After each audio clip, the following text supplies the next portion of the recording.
My name is Renee Castillo. I was 31 years old when my father put my 7-year-old daughter out into a flash flood warning. 2 hours and 40 minutes. That's how long my daughter huddled under a highway overpass before a stranger found her. 2 hours and 40 minutes of rain coming sideways, of thunder rattling the drainage culvert around her small body, of her socks soaked through because she never got the chance to grab shoes. She was 7. She weighed 46 pounds.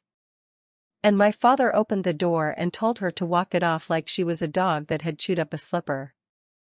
He did it because of a lie. A lie told by her 9-year-old cousin.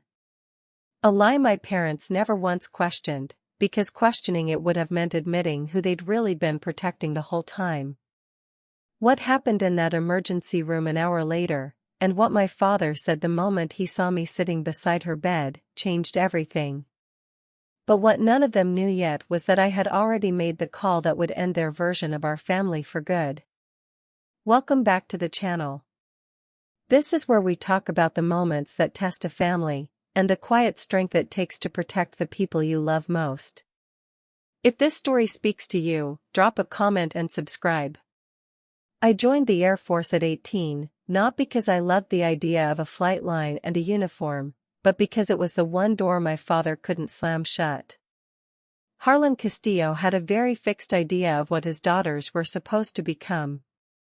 Married early, close to home, grateful for whatever he decided to give, and silent about everything he didn't. My older sister Erica fit that mold like she'd been poured into it. She married Brett Solano at 20, had Colton at 22, and bought a house 8 minutes from our parents. My father beamed at her wedding like he'd finally gotten something right. I chose ROTC, then a maintenance operations commission out of Robins Air Force Base in Georgia. Every mile I put between myself and home, my father's silence got heavier. By 23 I was a first lieutenant running aircraft parts logistics for a fighter wing. By 24 I was pregnant. The father, a civilian avionics contractor named Chris, left when I was 5 months along, no forwarding address, just a half-empty closet and a text that said, "This isn't what I signed up for." I had Maya alone, raised her through base daycare and swapped leave days and whatever help I could scrape together from other squadron spouses. My mother called once a week. My father called once a month, and the question was always the same. "When are you coming back to your senses, Renee?" I never answered it the way he wanted. But I always answered Maya's question. "Where are we headed next, Mama?" "Wherever the Air Force sends us, baby, and we'll figure it out together." I was good at figuring things out. I was not good at seeing what happens in a house I'm not standing inside of. When my orders came through for a 9-month rotation at a base in Djibouti, I had 96 hours to finalize my family care plan.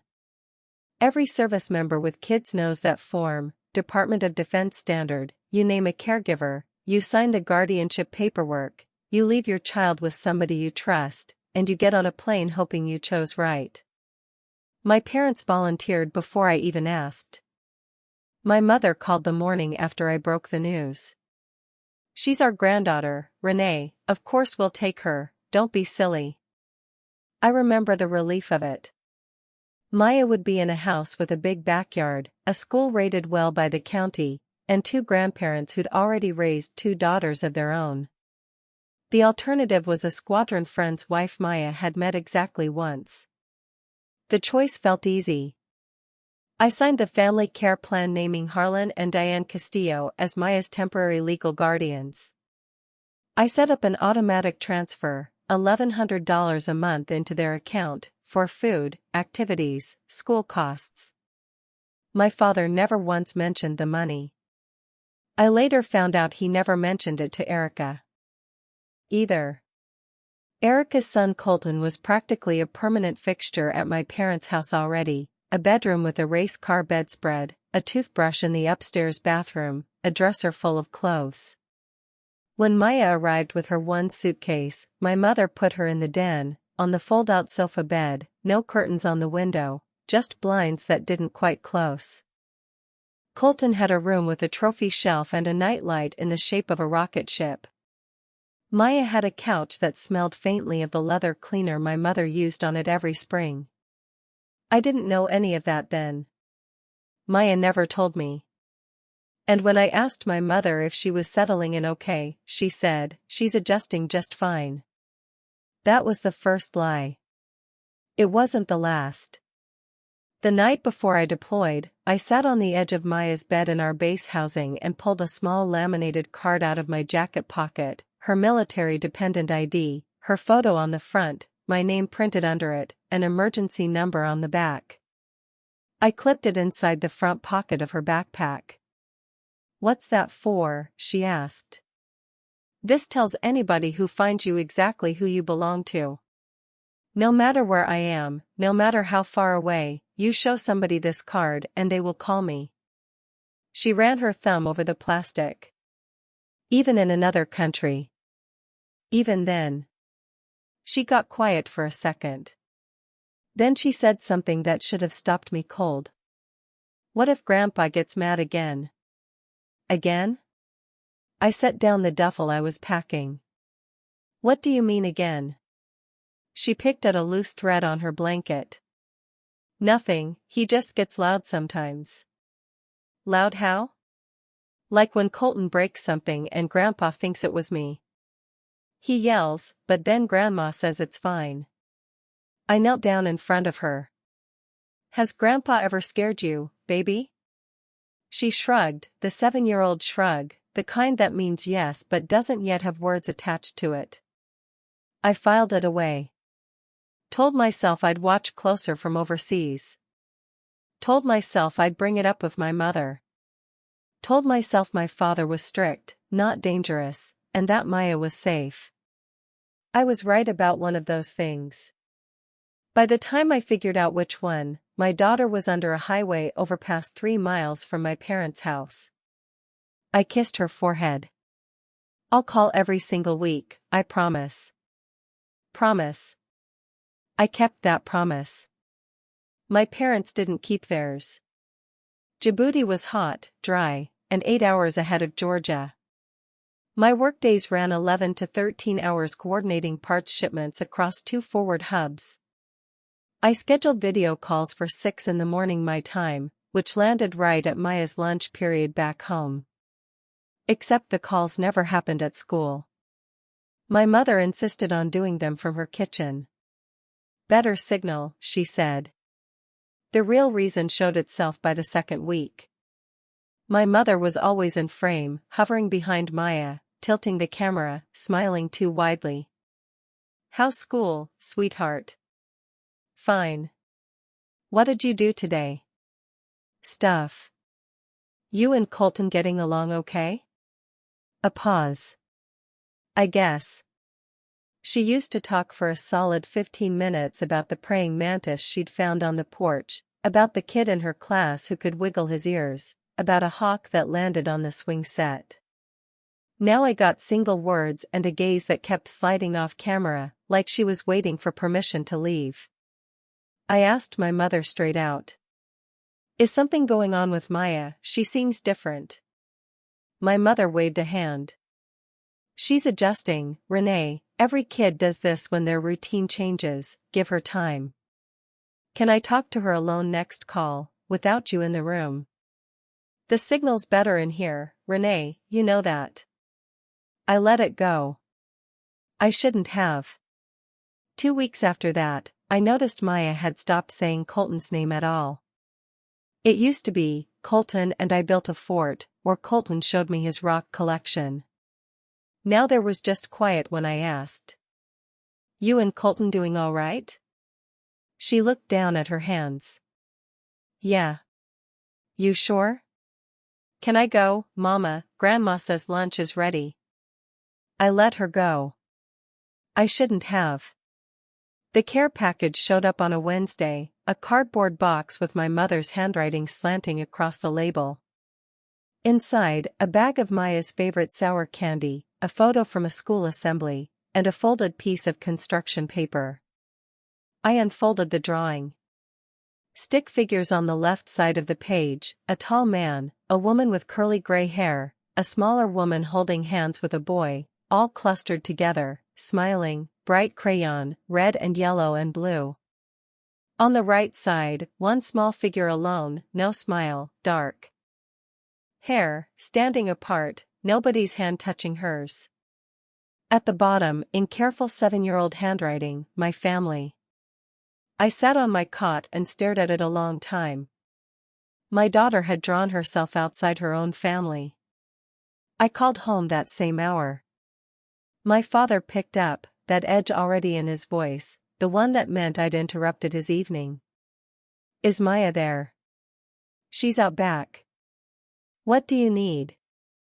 I got a drawing from her. She drew the whole family and put herself off by herself. A grunt, then silence. Kids draw nonsense, Renee, don't read into it. She drew everyone else holding hands. She drew herself standing alone. She's fine.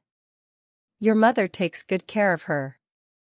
Maybe if you were here instead of playing soldier on the other side of the planet, your kid wouldn't be drawing sad pictures. He hung up. I pulled out the small notebook I kept in my footlocker, olive drab cover, elastic band. I wrote the date. I wrote what he'd said. I wrote what the drawing showed. Then I folded the drawing into the breast pocket of my flight suit. It stayed there for 5 months, against my chest. I started paying attention to the details I'd been letting slide.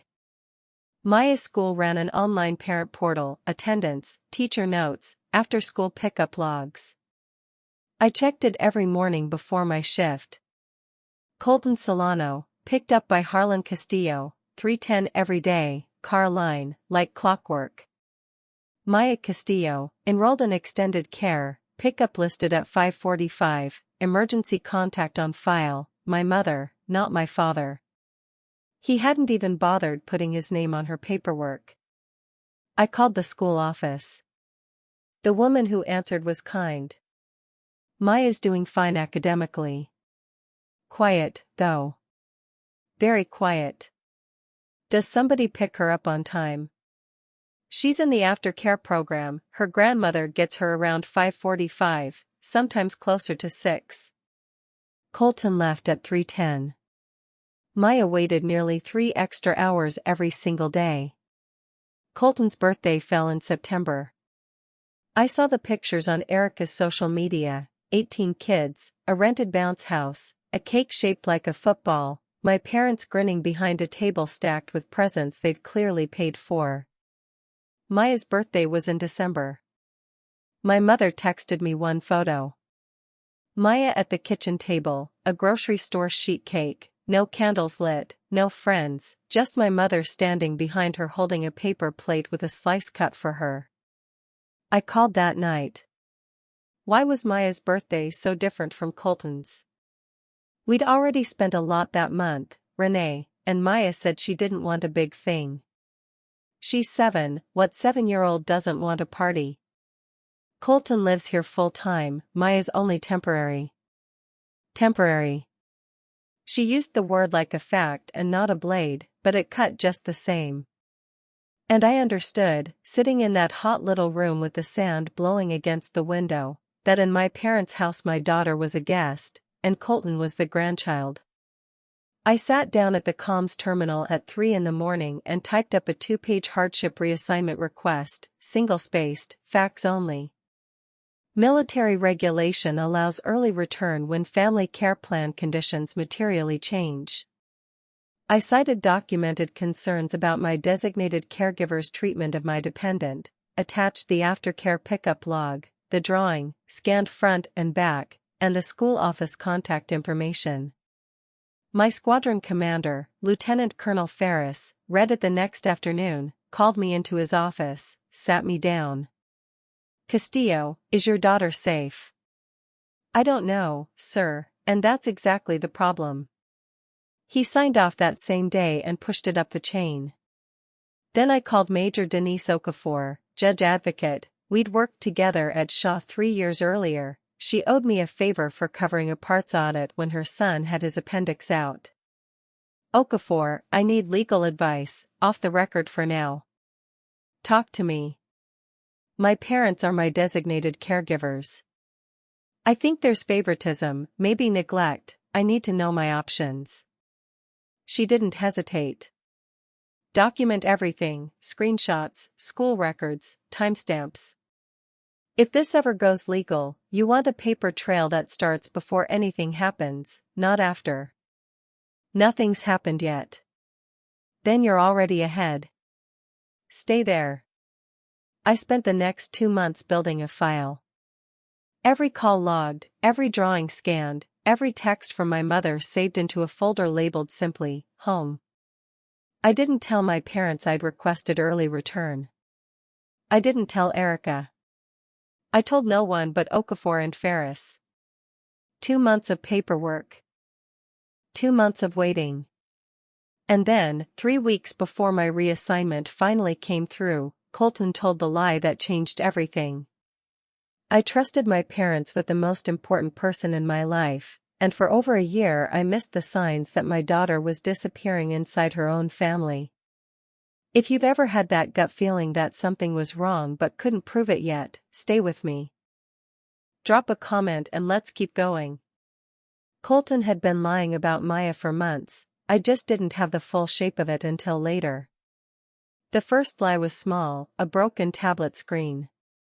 Colton had thrown it during a tantrum over a game he was losing. When my father stormed in, Colton pointed at Maya. She dropped it. Maya said she hadn't. My father told her to stop making excuses and sent her to the den. The second lie was about a box of donuts my mother had bought for Colton's soccer team. Half the box disappeared overnight. Colton told my mother that Maya had eaten them after dinner. The truth was he'd given most of them to a friend down the street. My mother never once asked Maya her side.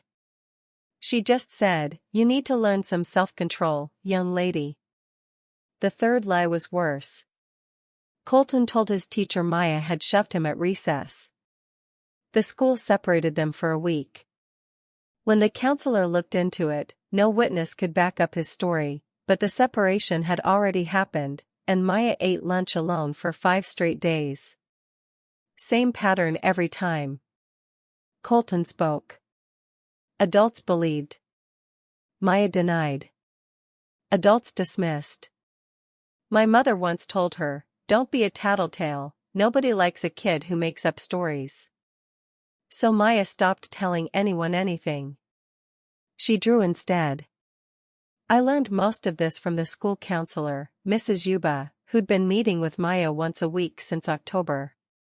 Maya trusted her because Yuba never interrupted the drawings, she just sat and waited. Yuba told me later, "Your daughter doesn't say much, but her drawings say plenty." My father's rule was simple and absolute. Colton doesn't lie, and anyone who says otherwise is the problem.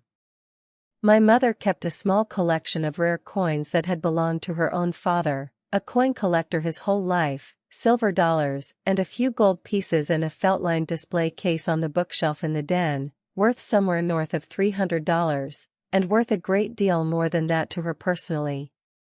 One Sunday in February, during a family dinner I wasn't there for, my mother took the case down and set it on the table in front of Colton.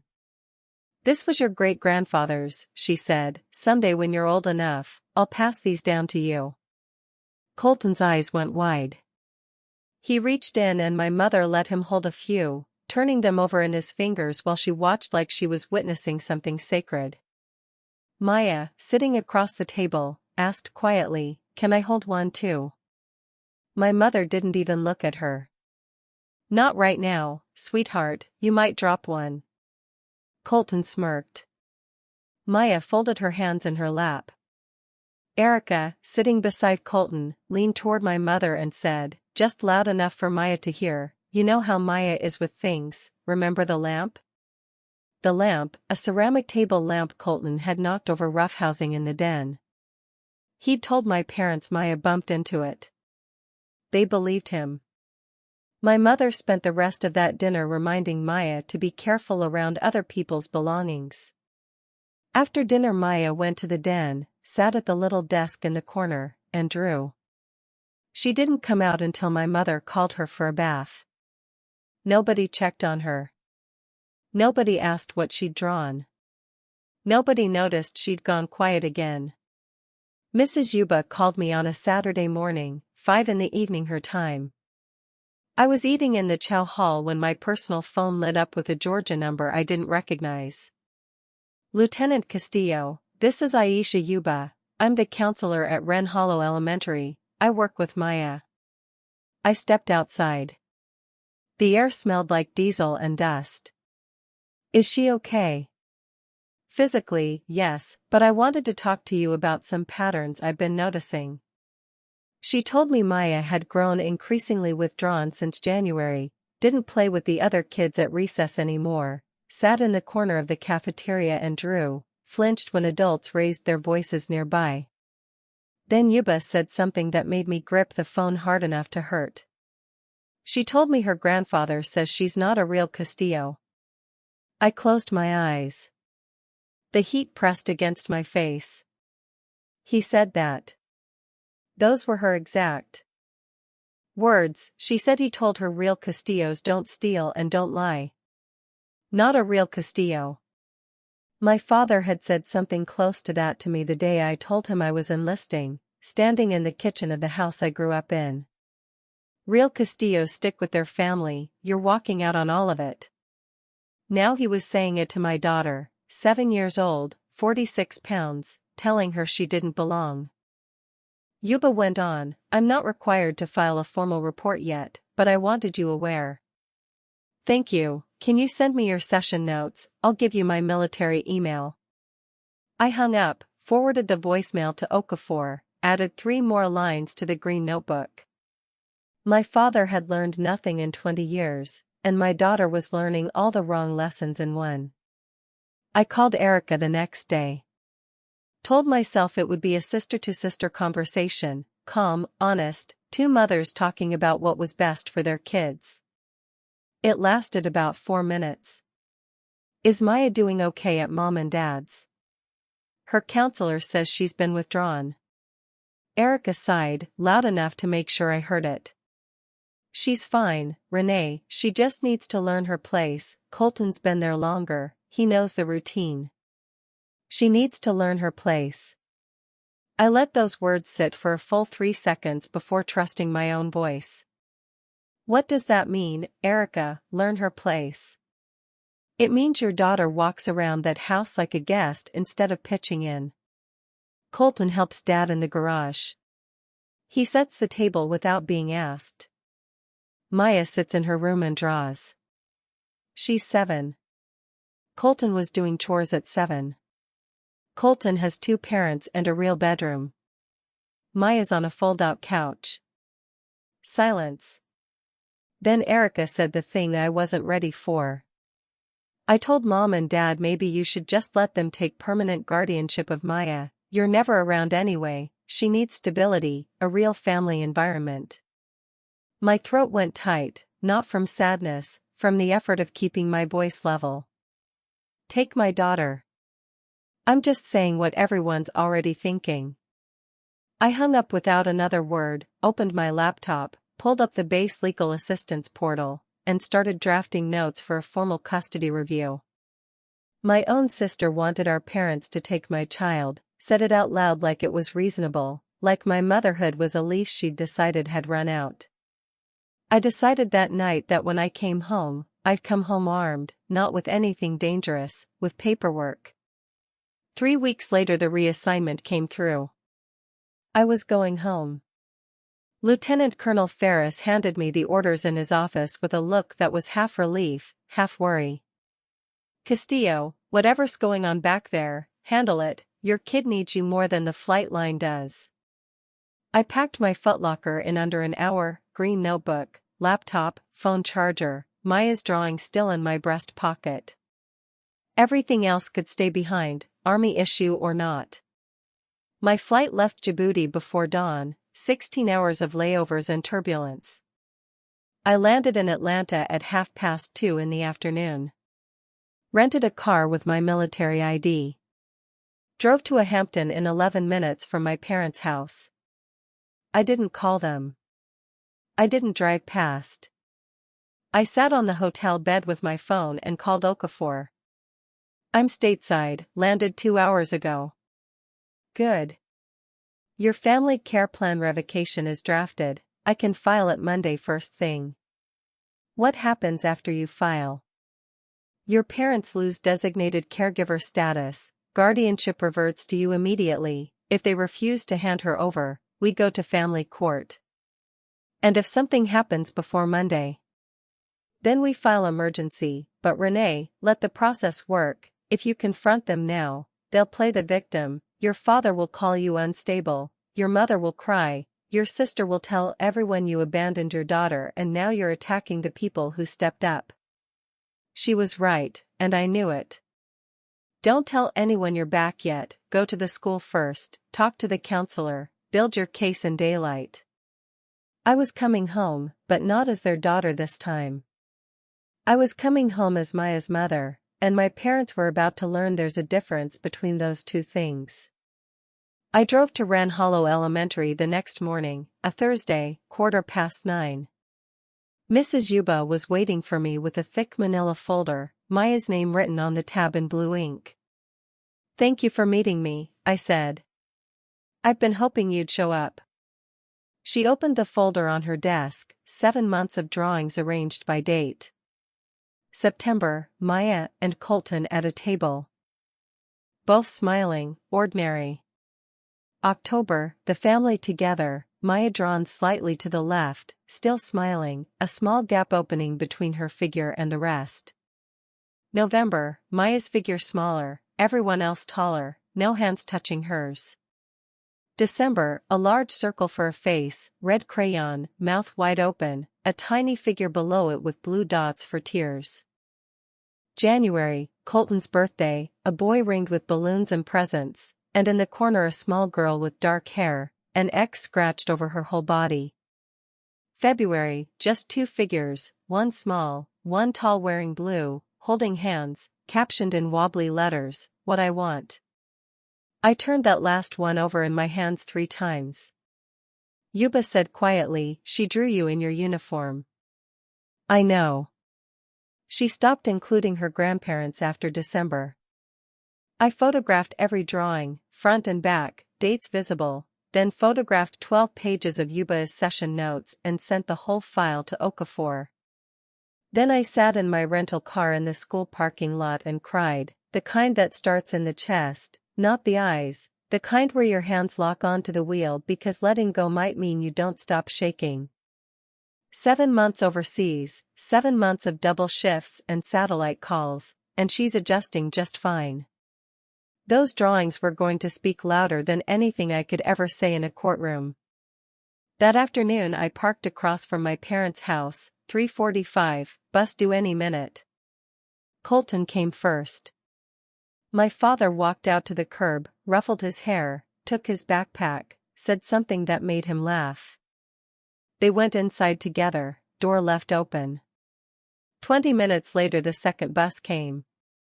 Maya stepped off, stood on the sidewalk adjusting her backpack straps, then walked up the driveway. The front door was shut. She knocked. My 7-year-old daughter knocked on the door of the house she'd lived in for over a year. My mother opened it, no greeting. Wipe your feet and put your things away properly this time. Maya went inside, the door closed. Through the front window I could see Colton on the couch, snack tray, television, feet up. Maya vanished upstairs inside of 30 seconds. I sat there gripping the wheel and made myself breathe. Then I called Mrs. Odom. Sylvia Odom, 71, had lived next door to my parents since before I was born, taught me to shell peas on her back porch when I was 6, brought my mother a pie every 4th of July. Mrs. Odom, it's Renee, I'm back from overseas. Renee, oh honey, I'm glad you called. I need to ask you something about Maya. She went quiet a second, then said, "That little girl sits on the porch alone most evenings after supper, Renee, while Colton's out in the yard with your father, she just sits there by herself." "Anything else?" "Your father hollers at her like she's a stray dog. I hear it clean through the fence line. It's gotten worse since Christmas." I wrote down every word, date, time, detail. That evening I drove to my parents' house. Told myself I'd just check, park, maybe knock, maybe take Maya home right then. I pulled in at 7:20.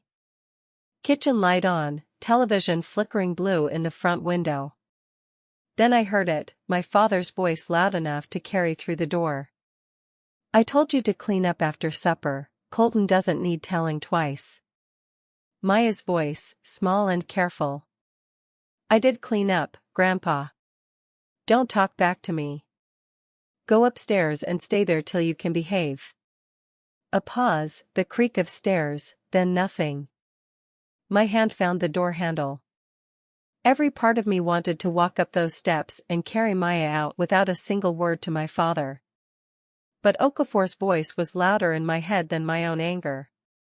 "If you confront them now, they'll play victim, you need the system behind you."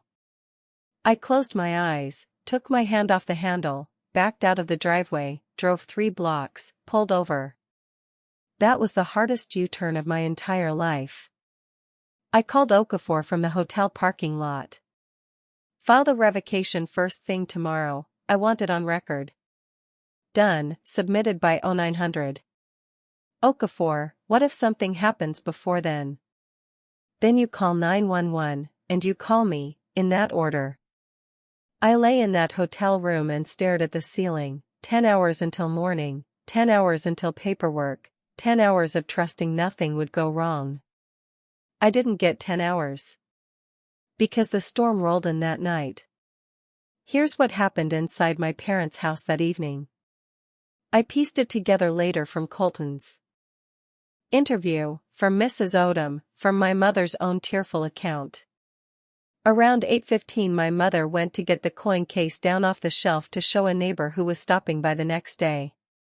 The case was there, but 3 coins were missing from the felt slots, 2 old silver dollars and a small gold piece.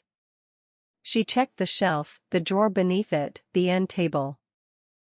Then she went through the house, opening drawers in the kitchen, the hallway closet, the den. "Harlan, some of Daddy's coins are gone, I can't find them anywhere." My father got up from his recliner. "Gone how?" "They're not in the case, not in the drawer, I've looked everywhere." Colton was in the den. He watched the panic build for a solid minute. Then he walked over to my father. "Grandpa, I saw Maya put something small in her craft box out in the garage, she was being sneaky about it after school." My father didn't ask a single follow-up question, didn't ask what exactly Colton had seen or when. He walked straight to the garage, found Maya's plastic craft bin on the shelf, and dug through it. 2 of the silver dollars and the gold piece were tucked inside an old sock at the bottom. Colton had taken them from the case that afternoon to show off to a friend at the bus stop, then panicked when the friend's mother asked whose they were, and hidden what was left in Maya's craft bin on his way back inside, while she was up in the den doing homework. He was 9 years old. He knew exactly what he was doing. My father's face went a shade of red I'd only ever seen once before, the day I told him I was enlisting. "Maya, get down here right now." She came down in her pajamas, bare feet on the hardwood, hands hanging at her sides, no idea what was coming. The storm had been building since sundown, a flash flood watch for 3 counties, the kind of Georgia summer storm that turns gutters into rivers inside 20 minutes. By 8:30 the rain was coming in sheets. Inside, my father held up a silver dollar in one hand and Maya's sock in the other. "You stole your great-grandfather's coins." "I didn't, Grandpa, I didn't take anything. They were in your sock in your craft box." "I don't know how they got there." He threw the sock on the floor. "Over a year of this, over a year of your attitude, sneaking, lying. My mother stood behind him, both coins pressed to her chest now, saying nothing, asking nothing, not stepping between them. Erica arrived 12 minutes later, they'd called her. She walked in, saw Maya sitting on the bottom stair, crossed her arms. This is exactly what happens when a kid doesn't have structure, I've been saying it for months. Colton stood in the den doorway, silent, picking at his fingernails, watching. My father leaned down toward Maya. You got anything to say for yourself? I didn't do it, Grandpa. He straightened, looked at my mother, looked at Erica, looked back at Maya. Colton saw you do it, and Colton doesn't lie. It came out of him like scripture, absolute, final, unquestionable. Colton doesn't lie, the same way water is wet, the same way the sun comes up over the ridge. My mother touched his arm. Harlan, maybe we should. He pulled away. No, I'm done, she needs to learn what happens when she disrespects this family. Erica, from behind him, Dad's right, this has gone on long enough. Colton said nothing, pressed his back to the door frame, worried at the skin around his thumbnail, a nervous habit that shows up when a lie's grown bigger than a kid ever meant it to. My father grabbed Maya's backpack off the floor, shoved it into her arms. You want to act like you don't belong in this house, fine. Maya looked at him. Then passed him at my mother. My mother's eyes were wet, her mouth a flat line, she didn't move, didn't reach out, didn't step between them. Then Maya looked at Erica. Erica uncrossed her arms just long enough to check her phone. My daughter looked at every single adult in that hallway, and not one of them looked back. My father walked to the front door. The sound of the storm filled the house the second his hand touched the knob. Wind shoved the door open wider than he meant it to. He didn't shut it, just pointed. Get out, walk it off, I'm not putting up with a lying granddaughter in my house. Those words left him at 8:41 on a Thursday night. Rain was hammering the porch steps hard enough to bounce. A limb had already come down off the pecan tree out front. The temperature had dropped 12 degrees in under 2 hours. Maya stood up from the stairs. She didn't argue, didn't scream, picked up her backpack, slid her arms through the straps, walked to the door. Pajama shorts with little stars printed on them, a t-shirt that said future astronaut, no shoes, no socks that stayed on for long, no jacket, no phone. She stepped through and the rain hit her before the door even finished swinging. Within seconds her hair was plastered flat to her face. My father shut the door behind her. Next door, Mrs. Odom was rinsing a coffee pot when she heard the slam, looked out her kitchen window, saw a small shape moving down the sidewalk in the storm, no shoes, bare feet slapping the wet concrete. She grabbed her phone. 911, there's a child out walking alone in this storm, she just came out of the house next to mine. Inside, my mother sat down hard at the kitchen table, the coin still cupped in her palm. Harlan, maybe we should let her back in, she'll catch her death out there. She'll come back in when she's ready to say sorry. Erica pulled her coat on. I need to get home before the roads flood, Colton, let's go. Colton didn't move right away, stood looking at the shut door for a few seconds, then followed his mother out to the car. Nobody went after Maya. Nobody checked the porch. Nobody so much as looked out the window. My daughter walked nearly a mile in that storm before she found the drainage culvert under the overpass on Route 41, big enough to crawl into. She sat inside it, knees to her chest, backpack pulled over her head like a shield, until the blue and red lights finally found her. The officer who found her, Deputy Whitfield, drove the frontage road twice before his spotlight caught the reflective strip on her backpack, tucked into the mouth of the culvert 3 miles from my parents' house. Maya was shaking too hard to talk.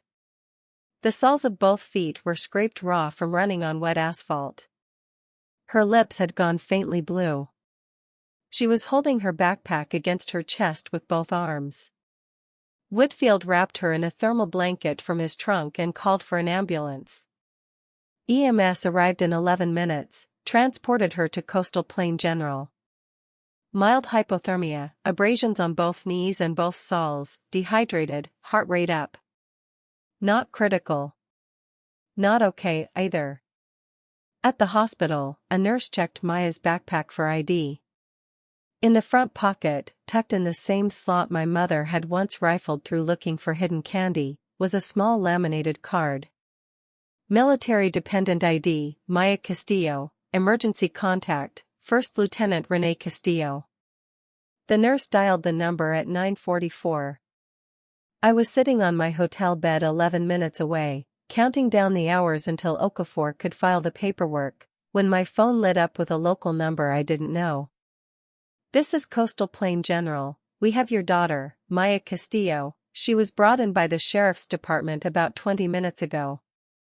I was in the car before the nurse finished her sentence. Drove 9 minutes through the rain, parked crooked in the ER lot, ran through the sliding doors. A nurse pointed me down the hall. Room 6. Maya in a hospital bed, for in her left arm, monitors beeping steady, hair still wet, eyes closed. I sat down, took her hand. "I'm here, I'm not going anywhere." Her eyes opened. "Mama."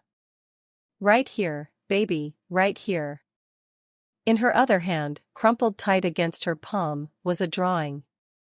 2 stick figures, one small, one in blue, holding hands. 20 minutes later a woman in a cardigan with a hospital badge on a lanyard knocked on the open door, clipboard tucked under one arm. "I'm Denise Marsh, hospital social worker, do you have a minute?" I didn't let go of Maya's hand. "Come in." She pulled a chair to the foot of the bed, careful, practiced, the kind of careful that comes from doing this exact conversation many times before. "I'm required by law to file with Child Protective Services. A 7-year-old was admitted tonight with exposure injuries and no legal guardian present at the time." "I understand. What's your relationship to the patient?" "Her mother, First Lieutenant Renee Castillo, currently assigned overseas, just returned stateside." I handed her my military ID. She copied it onto her form. "Who was responsible for Maya this evening?" "My parents, Harlan and Diane Castillo, her designated caregivers under my military family care plan." "Was she put out of the house?"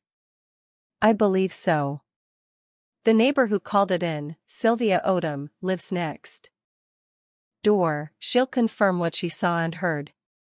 Marsh wrote for a full minute without looking up, then said, "CPS will open an investigation within 24 hours. An investigator will contact the caregivers and conduct interviews." "Is there anything else you want on record?" "My daughters lived with my parents just over a year. I have documentation, school counselor reports, behavioral notes, communication logs. I can provide all of it." "Please do." After she left I called Okafor. "It's happening, CPS is filing tonight. I'm driving up from Robbins in the morning, I'll be there by sunrise." I didn't accuse anyone of anything, I just answered her questions. "The system's moving on its own now." An hour and 8 minutes after I'd arrived, the door to room 6 opened again. My father walked in. He saw Maya first, small in the bed, for a line running to her arm, monitors blinking green, pajamas swapped for a hospital gown 2 sizes too big. The color drained out of his face like a plug had been pulled. Then he turned and saw me sitting in the chair, still in my flight jacket, name tape over the left pocket. His hands started shaking, both of them, trembling against his thighs like he was trying to hold on to something already slipping away. You can't, how did you get here?" "I've been here an hour, Dad." "You're overseas, you're deployed." "I came back early." His mouth opened, closed, opened again, nothing came out. My mother came in behind him, saw Maya, hand flying to her mouth, then saw me and started crying immediately, the kind of crying that already had a script loaded behind it. If you'd been here, none of this would have happened. I held her gaze. I trusted you to be here for her, Mom. That was my only mistake, and I won't be making it twice. My father tried to find his footing. The girl stole your mother's coins, she. No, she didn't. Colton put them there, and we are not doing this in a hospital room. A nurse appeared in the doorway. I'll need everyone to keep their voices down, please. I stood, not fast, not aggressive, just stood. Dad, Mom, I think you should go now. CPS will be reaching out tomorrow. His face went from pale to red in 2 seconds flat.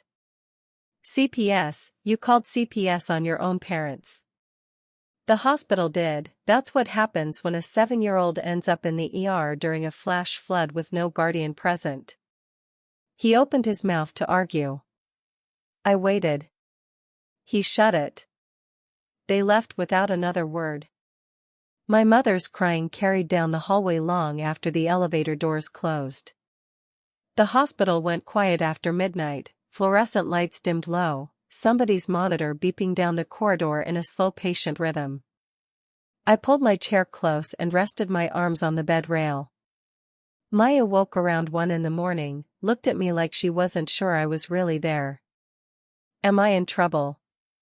No, baby, you are never in trouble for telling the truth.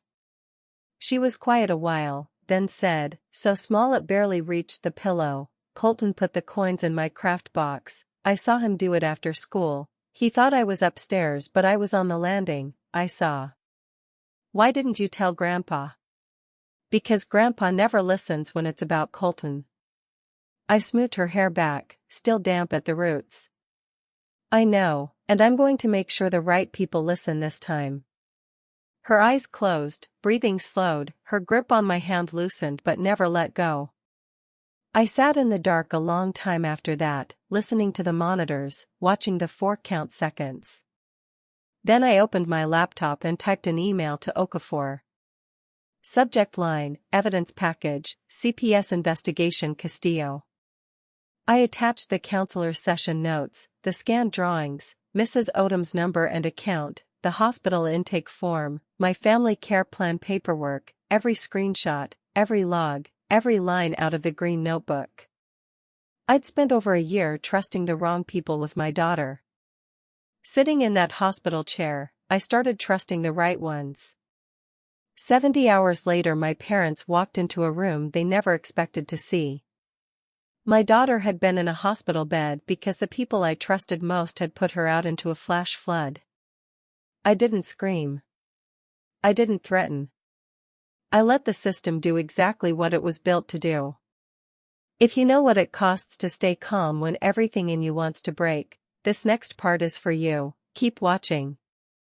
Investigator Renata Cruz arrived at my parents' house Monday morning at 9:20, 14 years on the job, short gray bob, a leather portfolio thick with forms. She interviewed Harlan and Diane separately, standard protocol. My father's version, the girl was acting out. I told her to sit outside and think about it. She wandered off on her own. My mother's version, Harlan was upset. She went outside to cool off. I figured she'd come right back in. Cruz wrote both statements down, then noted the gap. One says he told her to sit outside. The other says she went out on her own. One's an order, the other's a choice, they can't both be true. Next she interviewed Mrs. Odom at her own kitchen table. Sylvia had her own notebook, dates and times going back to November, everything she'd heard through the shared fence line. He opened the door and shoved her backpack at her. Mrs. Odom said she was in her pajamas, no shoes. He told her to get out and walk it off. I called 911 inside of 30 seconds. Cruz wrote the quote in block letters, underlined twice. That sentence, short and cold and final, went into the official file, not as hearsay, as a direct witness statement from a 71-year-old woman with no reason on earth to lie and a clear line of sight from her own kitchen window. My father had spent 60-some years controlling every story told inside his house. He never once considered that the walls had neighbors on the other side of them. The forensic interview specialist assigned to Colton was Dr. Whitaker, young, patient, trained specifically for talking to kids in cases like this. Erica sat in per protocol but was told not to coach or interrupt. Colton sat across a small table with a juice box and a stress ball. "Colton, can you walk me through what happened with the coins? I saw Maya put them in her craft box." "What time was that?" "After school." "Where were you when you saw her?" "In the kitchen." "Where was Maya?" "In the garage." "Can you see the garage from the kitchen?" He paused. "I mean, I was kind of in the hallway too." "Kitchen or hallway?" He squeezed the stress ball. "The den, I saw her from the den." 3 different locations in under a minute. Whitaker didn't call it out, just wrote it down. "Colton, sometimes kids feel pressure to say things because they're scared, or because somebody told them to. It's safe to tell the truth in here, nothing bad happens to you for it." Colton looked at his mother. Erica's face had gone completely still. I put them there." Erica's voice cut in immediately. "He's confused, he doesn't know what he's saying." "Ma'am, please let him finish." Colton stared at the stress ball, voice dropping to a whisper. "Mom said Maya needs to learn her place. She said if Maya got in trouble Grandpa would send her away and everything would go back to normal." Erica stood up. Colton didn't look at her. The room went very quiet. Cruz interviewed Erica separately, after she already had Colton's statement, Mrs. Odom's account, and the school counselor's documented history in hand. "Mrs. Solano, did you instruct your son to hide the coins in Maya's craft box?" "That's ridiculous, Colton's 9, he makes things up." "Your son stated you told him Maya needs to learn her place, and that you said if she got in trouble your father would send her away." "He's a child, you're taking a child's word over mine." Cruz set her pen down, looked at Erica without blinking. "Ma'am, I took a child's lie seriously enough that it put a 7-year-old in the emergency room, so yes, I take children's statements seriously." Erica pushed back her chair. "I'm calling my attorney." "That's your right, this investigation proceeds regardless." Cruz set the 3 coins on the table in a clear evidence bag, recovered from Maya's craft box and catalogued by the responding deputy. These were hidden in a 7-year-old's craft supplies by a 9-year-old who was told to do it by his mother. The result was a child put out of her home during a flash flood watch with no shoes, no coat, no supervision, alone for over 2.5 hours in a drainage culvert. Erica stared at the coins, small and dull under the fluorescent light. She didn't say another word, picked up her phone, and walked out. The supervised meeting happened at the county CPS office on Wednesday afternoon, a long table, harsh overhead light, a recorder in the center. On one side, my parents, my father in a shirt he'd clearly ironed. Himself, my mother in her good church cardigan, their attorney, a man named Dressler, seated between them. On the other side, me, Major Okafor in her service uniform, my documentation in a manila folder. At the head of the table, Investigator Cruz.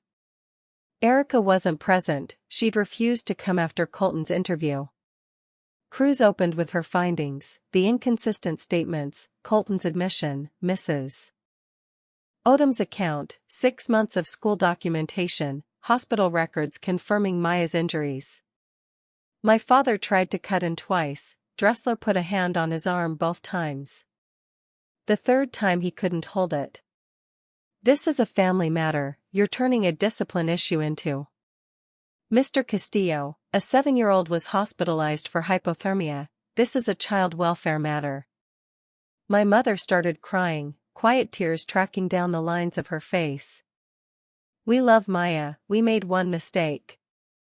I looked at her across the table, kept my voice level. You told me if I'd been here none of this would have happened. I trusted you to be here for her instead of me. That was my only mistake, and I won't make it again. Okafor opened my folder. Family Care Plan Revocation already filed. Petition for sole custody submitted to family court. Documentation of the $1,100 a month my parents received for Maya's care. All of it on the record. My father stared at the stack. You're going to throw away your own family over this. You threw my daughter into a flash flood, Dad. I'm building her a roof. I didn't raise my voice, I didn't need to. Cruz delivered the preliminary findings at the close of the meeting. Substantiated finding of child neglect against Harlan and Diane Castillo. Recommendation: no unsupervised access to Maya Castillo pending full review, all future contact supervised at a monitored visitation center, biweekly, 2-hour sessions. Okafor confirmed the family care plan was officially revoked, guardianship reverted to me immediately, custody to be formalized through family court within 30 days. My father stood, chair scraping the floor, hands shaking again the same way they had at the hospital, the tremor working from his fingers up into his wrists. Renee, she's my granddaughter. She is, and that's exactly why this has to happen. My mother reached across the table for my arm, fingers brushing my sleeve. I pulled back gently, not fast, not angry, just a line drawn. Mom, I love you, but loving somebody doesn't mean you get to let them hurt your child. She pulled her hand back, pressed it to her mouth. Dressler stood, gathered his papers, looked at my parents with the face of a man who already knew his clients had no ground to stand on. He shook Cruz's hand, nodded at Okafor, guided Harlan and Diane toward the door. My father stopped in the doorway, turned back, opened his mouth. Then he looked at the paperwork stacked on the table, the revocation, the custody petition, the witness statements, the hospital records, and closed it. He left without another word. My mother followed him out. The door clicked shut. I walked out into a hallway that smelled like floor wax and old coffee. Maya was in the waiting area. A young airman named Reyes had been reading her a picture book about a raccoon who couldn't find his way home. She looked up when she heard my footsteps, slid off the chair, and ran to me, arms locked around my waist, face pressed into my jacket. Are we going home? Yes, baby, we're going home. She pulled back, looked up. Our home? Our home. I took her hand, her backpack hanging off one shoulder, the edge of the military ID card still visible in the front pocket, the same card I'd clipped there the night before I deployed. I'd put that card on her because I trusted my parents to keep her safe. When the system almost failed and the people around her failed completely, that small piece of laminated plastic was what brought her back to me. Not my parents. Not my sister. A card and a nurse who dialed the number printed on the back. We walked out into the parking lot. First clear sky in a week. I didn't look back. 4 months later, Maya and I were living in a 2-bedroom off base near Robbins. Her room had sunflower curtains she'd picked out herself, and a desk where she drew every night after dinner. I'd been moved into a stateside logistics coordination billet, no deployments for at least a year. My commander signed off without a second's hesitation. Family court finalized the custody order in the spring, sole physical and legal. Custody to me. My parents were granted supervised visitation, 2 hours every other Saturday at a monitored facility 20 minutes from their house, a caseworker present for every session. The first visit happened in May. My father brought Maya a coloring book, dinosaurs and planets, set it on the table between them, sat down in a plastic chair, and didn't know what to say. Neither did she. They colored together for most of the hour. He asked about school. She told him about art class. He didn't bring up Colton, or Erica, or the coins, or the storm. When the 2 hours ended he stood and said, "I'll see you in 2 weeks, Maya." She said, "Okay, Grandpa." He walked out to his truck and sat there 10 minutes before driving off. I know because the caseworker told me. Erica hadn't reached out since the CPS meeting. Her husband Brett, back from his own work rotation offshore, had to be told the whole story from scratch. Colton was enrolled in counseling per the CPS requirement. He sent Maya a handwritten note in June. I'm sorry I lied about the coins. I hope you're not mad at me. Maya asked if she had to write back. I told her it was entirely her choice. She wrote back 3 days later. It's okay. I hope you're doing better too. My mother called every Sunday evening, the call short. How's Maya? She's doing well, Mom. Can I send her something? You can mail it to our new address. Renee, I. The schedule's set, Mom, we'll see you Saturday. My father's hand still shook every time he saw Maya at the visitation center. I don't know if it was guilt or fear or something he still doesn't have a name for. But he sat in that room every other Saturday for 2 hours, and he never once raised his voice again. He never called her a liar again. Not once. I used to think protecting my daughter meant a roof over her head and food on the table and people around her who shared her last name. I was wrong. Protecting her meant making sure the people around her had actually earned the right to be there. And when they hadn't, it meant having the nerve to be the one who finally said enough, not with a scream, not with revenge, just with the truth, a stack of paperwork, and a mother who came home in time. That's my story. One storm, one lie, and one mother who made it back just in time. If this reminded you that protecting your child is never overreacting, share it with somebody who needs to hear it. Thank you for being here. Drop a comment, hit subscribe, and I'll see you in the next one.